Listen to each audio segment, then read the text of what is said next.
Hi, I'm Gav, a data analyst here at Rinst, and today I'm excited to walk you through our latest edition of the industry report, built from aggregated data across over 3,000 car wash locations for Q4 of 2025. So let's start with the headline number. This past quarter, same store total revenue grew 4.8% year over year. And just as a reminder, same store growth means that what we're doing is comparing the performance of locations in Q4 of 2025 against those same exact locations' performance in Q4 of 2024. So we'll break down this 4.8% figure in a moment, but one key piece of context here is that Q4 of 2024, a year ago, was a very strong quarter. So the industry is coming into this quarter with a high bar, and that makes this year over year comparison a bit tougher. And so while 4.8% isn't a breakout number, it's still steady growth, and it's happening against a strong baseline. Now let's break down what drove that total. In Q4, member revenue was up 11.3% year over year, and retail revenue declined 8.4% year over year. So first, retail. Retail is just more volatile than membership. It swings around more, and this quarter was a down quarter for retail. The nuance is on the membership side. Membership revenue is still growing. 11.3% is real growth, although it's not as dramatic as some of the spikes we've seen in recent quarters.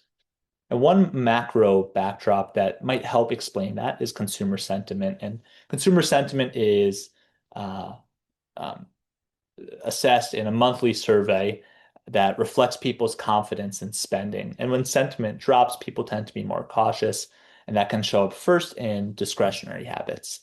Right now, that sentiment is noticeably lower than it was a year ago. For example, University of Michigan has a sentiment index that fell from around 72 in November 2024 to 51 in November 2025. And so the big picture is that in terms of revenue growth, membership is still doing the heavy lifting, but the broader consumer backdrop does look less supportive than it did a year ago. And that may be why the growth looks a little bit explosive than it has in recent quarters. Next, we look at conversion rates, how well operators are turning retail customers into members. We break this out by average active monthly member count per site. So large operators with at least 4,000 members per site, they converted at 15.6%.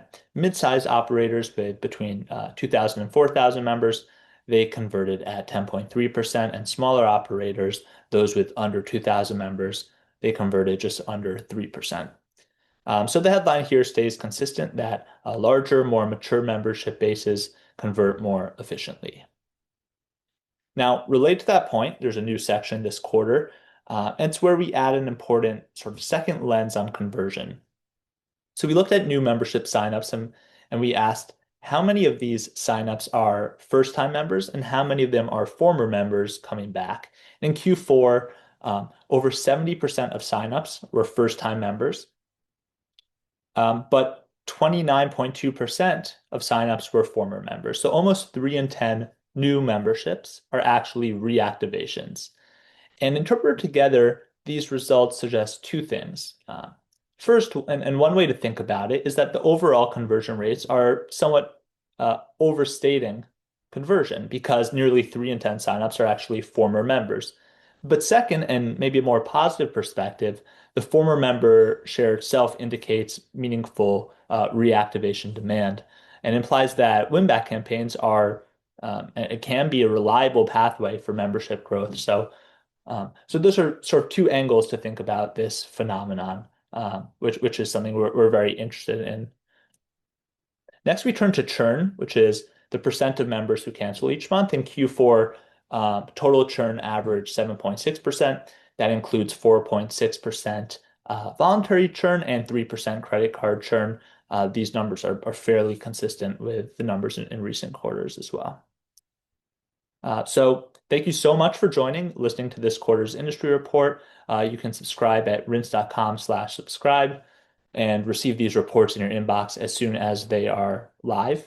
If you're a Rinse CRM customer, your benchmarking dashboard will be updated shortly, and you'll be able to see these metrics and more and assess how your sites are performing with respect to these more general industry trends, including those that we discussed today.